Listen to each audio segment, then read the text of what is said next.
Robert Kiyosaki சொல்றாரு, இந்த currency note வெறும் ஒரு பீஸ் ஆஃப் பேப்பரா, just like toilet paper. And இந்த பேப்பர் தொண்டு உங்களை அடிமையாக்கிட்டே இருக்குது. சோ இதனால எப்பவுமே இதுக்காக வேலை செய்யாதீங்க, பதிலா இது உங்களுக்கு வேலை செய்ய வைக்க கத்துக்கோங்க. ராபர்ட் கியோசகியோட இந்த கோட்டை கேட்டதுமே நான் யோசிச்சேன், நம்ம இந்தியன் மிடில் கிளாஸ் டிபிக்கல் ஃபேமிலில கேஷுக்கு பணத்துக்கு இவ்வளவு மரியாதை கொடுக்கிறோம். அண்ட் நம்ம அம்மா அப்பாவோ இவ்வளவு உழைச்சதுக்கான காரணமே சோ தட் அவங்க ஏகப்பட்ட காசு சம்பாதிக்கிறதுக்கு தான். அண்ட் ஃபார்ச்சுனேட்லி அவங்க நமக்காக என்ன செஞ்சிருக்காங்களோ அது மோர் தென் இனஃப் தான். பட் ஆனாலும் ஒரு நல்ல ஜாப் இருந்த பிறகும் ஒவ்வொரு காசுக்கான கணக்கு வச்சிருந்த பிறகும் உண்மையிலேயே நம்மளும் நம்ம ஜெனரேஷனும் பணக்கார ஆக முடிய மாட்டேங்குது. ராபர்ட் கியோசகி அவரோட ஒரு ஃபேமஸ் புத்தகத்துல ஒரு ரொம்பவே இம்பார்ட்டன்ட் லெசன் சொல்லிருக்காரு. அவர் சொல்றாரு, அவருக்கு ரெண்டா பிறந்தாங்களா, ஒருத்தர் பணக்காரர் ஒருத்தர் ஏழை. அவருடைய ஏழைய பிறந்தாரு, அவர் எப்பவுமே சேலரி மீது ஃபோக்கஸ் பண்ணுவாரா. அதே அவருடைய பணக்காரர் அப்பா அவர் எப்பவுமே அசெட்ஸ் பில்டிங் மீது ஃபோக்கஸ் பண்ணுவாரா. அண்ட் வெறும் சேலரியோட நம்பிக்கையுடன் வாழ்ற அவருடைய ஏழை அப்பா எப்பவுமே ஏழையாவே இருந்தாரு. அண்ட் அசெட் பில்டிங் காரணத்தால அவருடைய பணக்காரர் அப்பா எவ்வளவு பணக்கார ஆயிட்டானா அவருக்காக காசு வேலை செய்ய ஆரம்பிச்சது. இப்ப நான் எந்த புக்க பத்தி பேசிட்டு இருக்கேன்றது உங்களுக்கு தெரிஞ்சுச்சுன்னா மறக்காம கீழே கமெண்ட் பண்ணி சொல்லுங்க. சோ இன்னைக்கு நான் உங்களுக்கு இந்த வீடியோல 10 இந்த மாதிரி சேஃப் அசெட்ஸ் பத்தி சொல்ல போறேன். இது உங்களை ஏழையாகாம தடுத்து அண்ட் உங்களுக்கு காசு சம்பாதிச்சு கொடுக்கும். சோ தட் தவறுகள் எதெல்லாம் நம்மளோட பேரண்ட்ஸ் இது வரைக்கும் செஞ்சுட்டு இருந்தாங்களோ அண்ட் ஒருவேளை நம்மளும் அதை செஞ்சுட்டு இருக்கோமோ அதை நம்ம சுதாரிச்சுக்கலாம். அண்ட் பிலீவ் மீ, இதுல சில அசெட்ஸ் எப்படி இருக்குன்னா இத பத்தி யாருமே உங்களுக்கு இது வரைக்கும் சொல்லிருக்கவே மாட்டாங்க. பட் அதுக்கு முன்னாடி தெரிஞ்சுக்கலாம், நம்மளோட பேரண்ட்ஸ் இருக்காங்களே அவங்க செய்யற ரொம்ப பெரிய தவறு என்னன்னு. அதுதான் பேங்க்ஸ். எஸ், நம்மளோட பேரண்ட்ஸும் அண்ட் அவங்களோட பேரண்ட்ஸும் வேற ஒரு விஷயத்த கத்து வச்சிருக்காங்க. கஷ்டப்படணும், காசு சம்பாதிக்கணும் அண்ட் நம்மளுடைய அவசியங்களை பூர்த்தி செஞ்சுக்கணும். அண்ட் பிறகு என்ன வச்சிருக்கதோ அதை பேங்க்ல எடுத்து போய் போட்டுறணும். அதாவது உழைக்கத்து நீங்க வேர்வையா நீங்க தான் சிந்தனீங்க, ஆனா காசை பேங்க் கொடுத்துடணும். ஏன்னா பேங்க் நம்ம சேஃப் அண்ட் செக்யூர் பிளேஸா கருதுறோம். அண்ட் இதை எக்ஸ்பெக்ட் பண்ணிட்டு இருப்போம் பேங்க்ல இருந்து கிடைக்கிற இன்ட்ரெஸ்ட்னால நம்மளோட காசு இன்னும் அதிகமாகும். ஆனா இது முற்றிலும் தவறு. உண்மையில பேங்க்ல இருக்கிற உங்களோட காசு சேஃப் இல்ல. அந்த 3ல இருந்து 4% இன்ட்ரெஸ்ட் ரேட் உங்களை வரப்போற விலைவாசில இருந்து காப்பாற்ற முடியாது. ஒவ்வொரு வருஷமா இன்ஃபிளேஷன் 8ல இருந்து 10% ரேட்ல அதிகமாகுது. அண்ட் பேங்க்ஸ் எவ்வளவு கொடுக்குது? 4%. அதாவது இன்னைக்கு ஒரு விஷயம் உங்களுக்கு 100 ரூபாய்க்கு கிடைக்குதுன்னா அப்ப நெக்ஸ்ட் இயர் அதோட வேல்யூ 108 ரூபாய் ஆயிடும். ஆனா உங்க பேங்க்ல இருக்கிற 100 ரூபாய் வெறும் 104 ரூபாய் தான் ஆகும். அதாவது காசு அதிகமாகுது சரிதான், ஆனா உங்களால அந்த பொருளை வாங்க முடியுமா? இல்ல. அண்ட் எஸ், நம்ம சேஃப்டி பத்தி பார்த்தோம்ல. ஆனா நான் உங்ககிட்ட சொன்னா உங்க பேங்க்ல ஷோ ஆகுதுல அது வெறும் ஒரு நம்பர் தான். உண்மையில உங்க பேங்க்ல அவ்வளவு காசே இல்ல. நீங்க போட்ட காசை பேங்க்ஸ் மற்றவங்களுக்கு கடனுக்கு கொடுத்துருவாங்க. அதுல இருந்து 14 இருந்து 15% இன்ட்ரெஸ்ட் ஆன் பண்ணுவாங்க. அண்ட் உங்களுக்கு எவ்வளவு கொடுக்குறாங்க? 4%. அதாவது அந்த காசு எப்பவுமே சிஸ்டம் குள்ளவே சுத்திட்டு இருக்கும். அப்படி தவிர எதனா ஒரு பெரிய டெட் ஹோல்டர் வந்து டிஃபால்ட் பண்ணிட்டாங்கன்னா அப்போ உங்களுடைய காசு நிலைமை அவ்வளவுதான். சோ நீங்க யோசிச்சு பாருங்க, பேங்க்ல எல்லா காசு வைக்கிறது சரியா? என்ன பொறுத்த வரைக்கும் நீங்க பேங்க்ல வெறும் இந்த அளவுக்கு காசு மட்டும் வச்சிருக்கணும். எவ்வளவு உங்களுக்கு எமர்ஜென்சி சிச்சுவேஷன் அண்ட் இன்ஸ்டன்ட் கேஷுக்கு தேவையோ அண்ட் மிச்ச காசு நீங்க போடணும் இந்த 10 அமேசிங் அசெட்ஸ் பில் பண்றதுல. சோ வாங்க தெரிஞ்சுக்கலாம் ஒவ்வொன்னா இந்த எல்லா அசெட்ஸையும். Asset number 1, land. எல்லாத்துக்கு மேல பேங்க் வந்து காசெல்லாம் எங்க போடுச்சு? பூமியிலயா? ஆமா, முற்றிலும். Invest in land and real estate investment. இது என்ன மாதிரியான சோர்ஸ்னா இது உங்களை சீக்கிரமாவே ஃபைனான்சியல் ஃப்ரீயாக ரொம்ப உதவி செய்யும். இப்ப எல்லா ரிச் ஆட்களோட எக்ஸாம்பிள் எடுத்துக்கோங்க. ஒரு பிசினஸ் கூடவே அவங்க கிட்ட எதனா ஒரு ரியல் எஸ்டேட் இன்வெஸ்ட்மெண்ட் கண்டிப்பா இருக்கும். இந்த மாதிரி ஏன்னா ரியல் எஸ்டேட்ல இன்வெஸ்ட் பண்றதால உங்களுக்கு ஏகப்பட்ட பலன்கள் கிடைக்கும். லைக் பாத்தீங்கன்னா டாக்ஸ் பெனிஃபிட், நீங்க டெப்ரிசியேஷன் அண்ட் லோன் பேமெண்டோட இன்ட்ரெஸ்ட் டிடக்ஷன் பெறலாம். பிளஸ் லேண்ட் ஓன் பண்றதால உங்களுக்கு கேபிட்டல் அப்ரிசியேஷன் கிடைக்கும். அண்ட் எல்லாத்த விட முக்கியமான விஷயம், அதிகரிக்கிற இன்ஃபிளேஷன் கூடவே உங்க லேண்டோட வேல்யூ பாத்தீங்கன்னா அதிகமாகுது. சோ இன்ஃபிளேஷனை பத்தி கவலையே இல்ல. அதை விட மிச்ச எல்லா லோன்ஸ்க்கும் கம்பேரிசன் பாத்தீங்கன்னா உங்களுக்கு ஹோம் லோன் வந்து ரொம்பவே சுலபமாவே கிடைச்சிரும். இதனால நீங்க ஓபிஎம் அதாவது அதர்ஸ் பீப்பிள் மணியை யூஸ் பண்ணி உங்களுக்காக ஒரு பாசிவ் இன்கம் சோர்ஸ் உருவாக்கலாம். இதன் மூலமா உங்களுக்கு கண்டினியூஸா கேஷ் வந்துகிட்டே இருக்கும். இந்தியால டாடா அண்ட் அடானி அவங்களோட பிசினஸ் கூடவே ரியல் எஸ்டேட்ல இன்வெஸ்ட் பண்றாங்க. அண்ட் இப்ப ரீசென்ட்லி நீங்க கேள்விப்பட்டிருப்பீங்க, நிறைய பேர் வந்து யூபி அயோத்தியால லேண்ட் பர்ச்சேஸ் பண்ணிருக்காங்க. ஏன்னா லேண்ட் லிட்டரலி உங்களை உட்கார வச்சு பணக்காரனாக்கிடும். ஆனா இங்க மிகப்பெரிய கேள்வி என்னன்னா லேண்ட்ல ஏகப்பட்ட காசாகும். அண்ட் நம்ம கிட்ட பாத்தீங்கன்னா காசே இல்ல. சோ இதுக்காக உங்களுக்கு வருது அசெட் நம்பர் 2, REITs அதாவது ரியல் எஸ்டேட் இன்வெஸ்ட்மெண்ட் ட்ரஸ்ட். இது ஒரு மியூச்சுவல் ஃபண்ட் மாதிரி வேலை செய்யும். இதுல ஒரு ட்ரஸ்டி இல்ல company commercial properties like malls, hotels, shops இல்ல residential projects like apartment, hostel இந்த இடத்துல உங்களோட காசை இன்வெஸ்ட் பண்ணுவாங்க. இப்ப REITsல இன்வெஸ்ட் பண்றதால உங்களுக்கு 3 லாபங்கள் இருக்கு. நம்பர் 1, இதுல நீங்க வெறும் 500 ரூபாயில இருந்து ஆரம்பிக்கலாம். சோ உங்களுக்கு அதிகமான காசுக்கான அவசியமே இல்ல. நம்பர் 2, இப்ப இந்த கம்பெனி எந்தெந்த இடத்துல காசு போடுறாங்களோ லைக் மால்ஸ்ல, ஹோட்டல்ஸ்ல பாத்தீங்கன்னா இது கமர்ஷியல் ப்ராப்பர்ட்டிஸா இருக்கும். சோ அங்க இருந்து உங்களுக்கு ஒவ்வொரு மாசமும் ரெண்ட் வரும். சோ இந்த கம்பெனி அவங்களோட இன்வெஸ்டர்ஸ் எவ்வளவு டோட்டல் ரெண்டல் இன்கம் வருதோ அதோட 90% டிவிடெண்ட் ஆக கொடுத்துரும். அதாவது டிவிடெண்ட் எப்பவுமே உங்களோட பேங்க் அக்கவுண்ட்ல கிரெடிட் ஆயிட்டே இருக்கும். நம்பர் 3, ரெண்டல் இன்கம் நமக்கு ரெகுலரா கிடைச்சிட்டே இருக்கும். அது கூடவே இந்த கம்பெனி வந்து எந்த ப்ராப்பர்ட்டிஸ்ல வாங்குதோ அதோட பிரைஸும் பாத்தீங்கன்னா டைம் கூட அதிகமாகிட்டே போகும். அண்ட் ஃபியூச்சர்ல லேண்டோட பிரைஸ் அதிகமாகறப்போ உங்களுக்கு கேபிட்டல் அப்ரிசியேஷனுக்கான லாபமும் கிடைக்கும். சோ உங்ககிட்ட லட்சக்கணக்கான கோடிக்கணக்கான ரூபாய் இல்லனா ரியல் எஸ்டேட்ல இன்வெஸ்ட் பண்றதுக்கு அப்ப REITs உங்களுக்கு ஒரு நல்ல ஆப்ஷனா இருக்கும். அப்படி உங்களுக்கு இந்த ரெண்டு அசெட்ஸ் பிடிச்சிருந்துச்சுன்னா அப்ப உடனே இந்த வீடியோக்கு லைக் பண்ணிட்டு சேனலுக்கு சப்ஸ்கிரைப் பண்ணிடுங்க.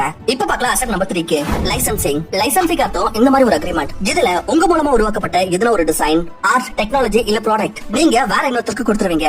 அண்ட் பதிலா சேல்ஸ் உடைய ஒரு பெர்சன்டேஜ் கமிஷனா earn பண்ணுவீங்க. உதாரணத்துக்கு மே 2018ல நெஸ்லே அண்ட் ஸ்டார்பக்ஸ் வந்து $7.5 பில்லியன் டீல் போட்டுருந்தாங்க. இதுல நெஸ்லே வந்து $7.5 பில்லியன் கேஷ்க்கு பதிலா ஸ்டார்பக்ஸ் கிட்ட இருந்து அவங்களுடைய எக்ஸ்க்ளூசிவ் ரைட்ஸ் வாங்கிட்டாங்க. சோ தட் அவங்க ஸ்டார்பக்ஸ் உடைய products like coffee, tea beans worldwide விக்கிறதுக்கு. அண்ட் இதுக்கு பதிலா ஸ்டார்பக்ஸ்க்கு டோட்டல் சேல்ஸ்க்கான சில கமிஷனும் கிடைக்கும். அதாவது 7.5 பில்லியனும் சரி கூடவே சில கமிஷனும். வெல் இதே போல மைக்ரோசாஃப்டும் எல்லா கம்ப்யூட்டர் கம்பெனிஸ் கம்பெனிஸ் கூடவோ லைசன்ஸ் அக்ரிமெண்ட் போட்டிருப்பாங்க. ஏன்னா விண்டோஸ் சாஃப்ட்வேர் அவங்களுதான். இதுல அவங்களுக்கு டீல்கான காசும் கிடைக்கும், கூடவே ஒவ்வொரு சேல்ஸ் மீதும் ராயல்ட்டியும் கிடைக்கும். இது எல்லாமே பெரிய பெரிய கம்பெனிஸோட கதை. ஆனா நீங்க இந்த மாதிரி எதனா ஒரு ஆர்ட் இல்ல ப்ராடக்ட்ஸ் உருவாக்கலாம். எப்படின்னா ஸ்டீஃபன் ஒரு நபர் வந்து மைக்கேல் ஜார்டனுடைய ஒரு வால் உருவாக்குனாரு அண்ட் ஒரு கம்பெனிக்கு வித்தாரு. இதுல அவருக்கு 10 வருஷத்துக்கு ஒவ்வொரு வருஷமும் $70 லட்சம் கிடைச்சது. அண்ட் வேடிக்கையான விஷயம் என்னன்னா இந்த டிசைன் உருவாக்கத்துக்கு அவர் வெறும் $20-30 தான் செலவு பண்ணாரு. அப்படி நீங்க இந்த மாதிரி ஒரு ப்ராடக்ட் இல்ல டிசைன் உருவாக்க முடியும்னா அப்ப நீங்களும் லைசன்சிங் மூலமா இதுல இருந்து லட்சக்கணக்கான ரூபாய் சம்பாதிக்கலாம். இப்ப வருது asset number 4, flip products online இல்லனா ஆன்லைன் ரீசெல்லிங். சோ பேசிக்கலி இதுல நீங்க எதனா ஒரு product like clothes, accessories, electronics கம்மியான பிரைஸ்ல வாங்கி online platforms like Meesho, Amazon, பிளிப்கார்ட்ல விலை அதிகமா செல் பண்ணணும். எக்ஸாம்பிள் நினைச்சுக்கோங்க, உங்க அக்கம் பக்கத்துல ஒரு ஃப்ளீ மார்க்கெட் இருக்கு, அங்க ரொம்ப விலை கம்மியா லேடிஸ் க்ளோத்ஸ் கிடைக்குது. சோ அப்ப நீங்க இங்க இருந்து பர்ச்சேஸ் பண்ணணும் அண்ட் பிறகு இந்த பிளாட்ஃபார்ம்ஸ்ல ஒரு ப்ரொஃபைல் உருவாக்கணும். இதனால நீங்க இந்த துணிகளை அங்க லிஸ்ட் பண்ணலாம். அண்ட் நீங்க கேட்டலாக் தயார் பண்றப்போ ப்ராடக்ட்ஸ் லிஸ்ட் பண்ண சமயத்துல அதோட ஒரிஜினல் பிரைஸை விட 20-30% அதிகமா லிஸ்ட் பண்ணணும். அதாவது அப்படி நீங்க ஒரு 300 ரூபாய்க்கான குர்தா வாங்கிருந்தீங்கன்னா அப்ப நீங்க அதோட பிரைஸ் 400 ரூபாயில இருந்து 500 ரூபாய் வைக்கலாம். அண்ட் மீஷோ அண்ட் அமேசான் மாதிரியான வெப்சைட்ஸ்ல உங்களோட ப்ராடக்ட்ஸ் லிஸ்ட் பண்ணி நீங்க அந்த 300 ரூபாய் குர்தாவை 200 ரூபாய் ப்ராஃபிட்ல சேல் பண்ணலாம். அண்ட் இதுல நீங்க டெலிவரி குறித்து டென்ஷன் ஆகணும்னு அவசியம் இல்ல, ஏன்னா அந்த வேலையை அமேசான் அண்ட் மிச்ச வெப்சைட்டை பாத்துக்கும். வெல் இதே போல நீங்க லாக்கெட்ஸ், பிரேஸ்லெட்ஸ் இந்த மாதிரி பல ஆக்சஸரீஸை பெஸ்ட் பிரைஸ்ல பர்ச்சேஸ் பண்ணி ஆன்லைன் ஃபிளிப் சேல் பண்ணலாம். அண்ட் அந்த ஆட்களுக்கு கொண்டு போய் சேர்க்க வைக்கலாம் யாரா இதை விரும்புறாங்களோ. இப்ப வருது அசெட் நம்பர் 5, எக்யூப்மெண்ட்ஸ். அப்படி நம்ம கிட்ட எதனா ஒரு எக்யூப்மெண்ட்ஸ் இருந்துச்சுன்னா எதனா இந்த மாதிரி ஒரு விஷயம் மத்தவங்களோட வேலையை சுலபமாக்க கூடுமோ அதை ரெண்ட்ல கொடுத்து நீங்க உங்களுக்காக ஒரு பாசிவ் இன்கம் சோர்ஸ் உருவாக்கலாம். உதாரணத்துக்கு எக்ஸ்ட்ரா கார் இல்ல பைக் இல்ல டிஎஸ்எல்ஆர் கேமரா எதை நீங்க யூஸ் பண்ண தெரியலையோ, இல்ல எதனா ஒரு மியூசிக்கல் இன்ஸ்ட்ருமெண்ட் எது சும்மாவே தூசி அடைஞ்சு போயிருக்கோ அதை எதனா ஒரு கிளப் இல்ல இன்ஸ்டிடியூட்ல கொடுத்து மந்த்லி ரெண்ட் ரிசீவ் பண்ணலாம். கார் இல்ல பைக் மாதிரியான விஷயங்களை நீங்க ஓலா இல்ல ஊபர் மாதிரியான பிளாட்ஃபார்ம் மூலமா ரெண்ட் அவுட் பண்ணலாம். அண்ட் மந்த்லி ஒரு நல்ல அமௌண்ட்டையும் ஆன் பண்ணலாம், அதுவும் எதுவும் செய்யாமலே. இப்போ வந்து அசெட் நம்பர் 6, டிஜிட்டல் அசெட்ஸ். இன்னைக்கு டிஜிட்டல் ப்ராடக்ட்ஸ் டிஜிட்டல் வேர்ல்டுக்கான உலகம் ஆயிடுச்சு.